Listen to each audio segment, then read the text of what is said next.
থাকবো না, ফিরে যেতে হবে তার কাছে। না ওখানে কি কবর আলাদা আলাদা হবে নাকি? সবাই কিন্তু আমরা এখানে সর্বদলীয়, কিন্তু ওখানে গিয়ে সবাই একদলীয়। কবরে কি সব একদলীয়, জায়গা সবার সমান, 3.5 লাখ কতক্ষণ ঠিক করে।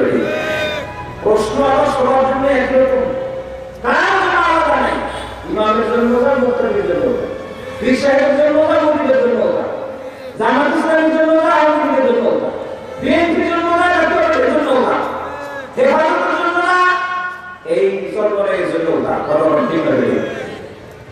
কবরে কিন্তু সবাই সমান, একদলীয়। জিজ্ঞেস করা হবে মা রব্বুকা, তোমার রবকে, মা দিনুকা, তোমার দিন কি, মা নবীকা, তোমার নবীকে। কতক্ষণ ঠিক করে। প্রশ্ন তিনটি, উত্তর কি আলাদা হবে? জামাত ইসলামের উত্তর আলাদা, ইমামের উত্তর আলাদা, মন্ত্রীর উত্তর আলাদা, চেয়ারম্যান মেম্বারের উত্তর আলাদা,